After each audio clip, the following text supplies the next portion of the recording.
Today's topic is all about women, but I'm not a misogynist, I promise. So you built your entire identity on being unlovable, like you carved it into your bones before anyone could tell you different. And now someone shows up, really shows up, and your first instinct isn't belief. It's suspicion, terror, even. Because if they love you, one of two things must be true. Either they don't really see you, or everything you believed about yourself was a lie. What would happen? You start testing them, showing them your worst, waiting for the moment they confirm what you already know. But that's not love you're looking for anymore. That's just evidence. Proof that your self-hatred was right all along. The question you're avoiding.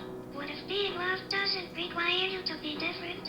What if it just requires you to stay? Self-hatred isn't armor. It's just the story you told yourself when no one was there to tell you a different one. You can retire it. So you built your entire identity on being unlovable. The wistful spoon. Now, not all women are bad. Hate the ideology, not the gender. But there are generalized incentives and trends among each gender that the opposite gender also does, more and less of, vice versa. We all do bad shit, but because of our general hardwiring, we both, as genders, tend to do certain things a bit more than the other gender. Men are more evidence-based, women are more emotion and intuition-based. This is why men generally end up being more mechanical. Women generally end up being more hospitable. But a lot of women will be self-aware of when you're maximally reasonably frustrated and treat your direct, undesirable honesty as spiteful attack, and then they will rage bait you into whatever reaction they want to see you do. If you confront them on this, and the pattern recognition and the repetition of it, it gets even worse. Because they ignore this. Because no one holds them accountable. And only enables them. And then the same thing keeps happening. But they get to keep blaming it on you. And then you talk about problems, you're the bigger problem automatically. And then you're fucked. Our mothers, our sisters, our wives. It's like playground shit. And then they, and men also, simps, incels, male Karens, they have the nerve to solely judge you within materialism as if you weren't another one of their mistakes. They'll say you don't have a life because you're trying to deal with a situation properly just because you're not doing with your life what they want you to do with it. Sacrifice, weaponized culture. Regardless of how bad everything around you is, because if you think existentially about anything, you're being bogged down. But they have full right to ramble about existential and political stuff in a moment of defensiveness when it solely has to do with their actions and behavior, even if it crosses their own emotional boundaries. They will drag you to hell just to make sure that you go with them after they reduce themselves. Pathological bullshit is by design. Every family being dysfunctional is by design. Focusing on money and feelings above all is by design. When money is prioritized above all values and duties to the self, intentionally, spitefully, needlessly, women are generally going to start shutting down in higher numbers. You end up with a lot of people that natural selection would have taken out. You end up with a lot of dummies, a lot of unhealthy people, a lot of people that are easy to control into submission, focusing only on materialism, money. This is where the nuclear family starts. It is being controlled. They know exactly what's happening. The governments and corporations. Do you ever stop to wonder why, when you leave your country, They make sure they use the law to let you know, hey, if you cut ties with us, we cut ties with you. You can't leave in a stable way. And even if you can, we're gonna take it from you. Benefits, all kinds of shit. But then, okay. You want to leave your country? The law is used properly 100% of the time to make sure that you're not just running off with a piece of their country. That's going down the toilet, for lack of a better term. But in a case of paternity fraud, where everything is proven, there's nothing ambiguous, it's completely in the man's favor. So a good example is a specific case from, where was it? Mississippi, I believe. Oh yeah, that's, okay. Yeah, the Poor Man's Podcast.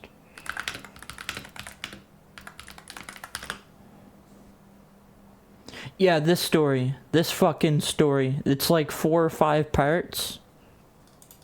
I'm probably going to jail for this. I don't care. I've stayed quiet long enough. I'm probably going to jail for this.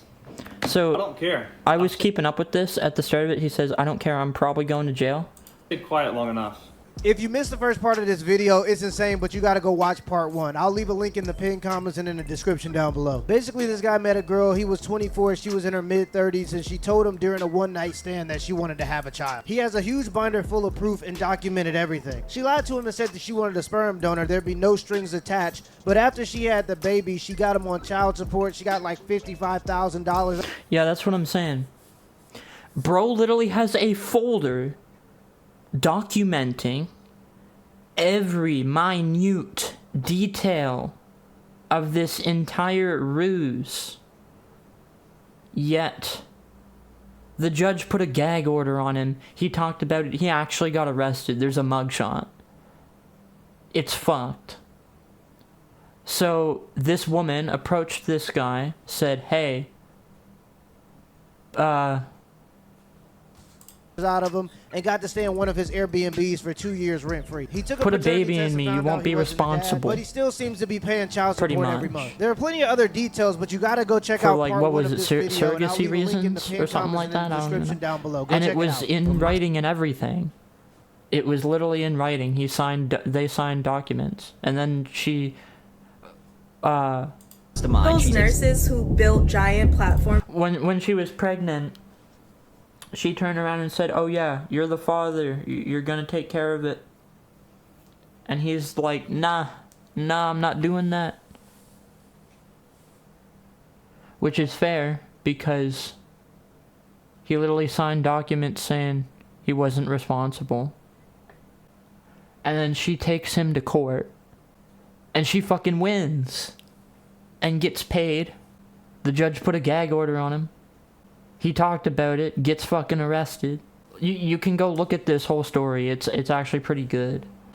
It's definitely worth a watch. And when you're not at your best, you're not your sharpest, you're addicted even, you don't have self-discipline, you have constant gnawing worry about money, your kinships, friendships, and relationships overall. And that all directly translates putting more people in power who have inherited the same corrupt values. It leads to repetitive nature. It leads to an outdated system pushing inorganic cultural normalcy within an automated authoritarianism before AI was even thought up or talked about. I'm dead serious. The way we judge solely within materialism and culture is not right whatsoever and makes us avatars and proponents of the problem. This is the genuine nature of the human spawner, human machine, and human batteries. This isn't conspiratorial. All for the same corporations that poison us, normalize us wage slaving for them. Damn, it really is, careless. The point I was trying to make with what I've recorded today is that, so to dumb it all down, what is the takeaway? What should we do? Get rid of weaponized culture and financials. Bring in automation, but don't remove humans. Don't overwrite humans. Keep everything human as is, if necessary. But I think parameters, I don't think parameters within security and creativity is explicit or encompassing enough. But it's a good start. That's a good start. Gonna cheat on me soon. I know, because I'm an empath. I was not gonna cheat on you. I had What are to you cheat on you talking about? because you were literally gonna cheat on me. Sorry. Go, get out. Close Get the out. door. Go, Shut the door. get out. Shut I it. wasn't gonna cheat on you. What And are now talking you about? don't believe me, so I don't trust you. And now I'm hurt and confused. So just leave. What? What are You're you so talking about? manipulative. Oh And my you're god. so toxic. Who is this? You Who were is gonna this? cheat on me soon. What- I know, because I'm an empath. Wait. Hey yo, Sims turn women into narcissists. Social media created a pandemic called simping, treating women like royalty simply because they look good. It's caused many women to turn into narcissists. When many men make women feel like they are above them, these women start to view everyone else as beneath them. The power of being sought after changes their perspective on the world. It's what will happen to almost anyone who receives money, gifts, or a lifestyle for simply existing. They basically feel like a celebrity because Sims treat them like one. All this does is feed their ego and make them feel like they could do nothing wrong. Even if they are the problem in their relationships, they are quick to leave. All the Sims make them feel like they have tons of options, even if they're low quality. Narcissism causes people to have no respect for others. They lack empathy, feel entitled to getting what they want, have low genuine desire to be with people, and dehumanize them. Simping is such a problem that when there are men who don't do so, it confuses some women. It has become so normalized for them that they think there's something wrong with the man. They get upset or angry. They're like, where's my bare minimum treatment? When this man just has respect for himself. Narcissism is what happens when shallow praise makes people stop caring about character. When they are rewarded for their outer shell instead of their inner one. It makes people devalue important qualities like respect. Qualities that keep relationships healthy. Don't be a simp, guys. Watch my YouTube for more. Drizzle. So today, this is a repost of a post to somebody's story. A girl posted this. Things you don't point out about people. Acne, cuts, scars, body hairs in places you're not used to it being ? Fat rolls. How much or how little they are eating. How skinny they are. How fat they are. If they have crooked teeth. Don't do it. Don't. Okay, that's both ways, right? Yeah? No. Oh, no? Shit. How can you post that? Why would you think to post that on your story? Oh. Okay, I need to read this. This is even more specific, so it's good if I have this. Government and corporation self-interest leads to weaponized culture, leads to improper consumers' choices and life building under the guise of maturing/adulting/financial independence, leads to inheriting unreconcilable sacrifice, acceptance, pretending, an inability and loss of freedom to think and be healthy or even have time, leads to segregation and breakdown of the nuclear family, the most vulnerable parts of it, often women and children, whether you were part of one or building one. That then leads to said financial independence, heavier reliance on money, and the inability to escape the predetermination of the greedy ultra-rich. And then people can't become educated, and it translates directly to the power they have. Corporation and government. Make no mistake, my opinion is that we should keep pressuring Trump about the Epstein files and about the Greenland stuff. But I do think the U.S. itself as an entity is doing more to counter intentional division. We are feeding it, Canadians. We need to be less politically correct. They need to be less hypocritical, one-sided, selective.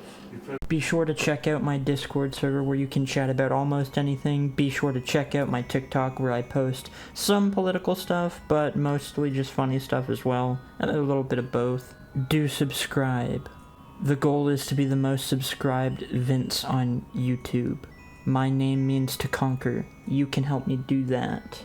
I hope this was a genuinely entertaining and enjoyable watch. Cheers.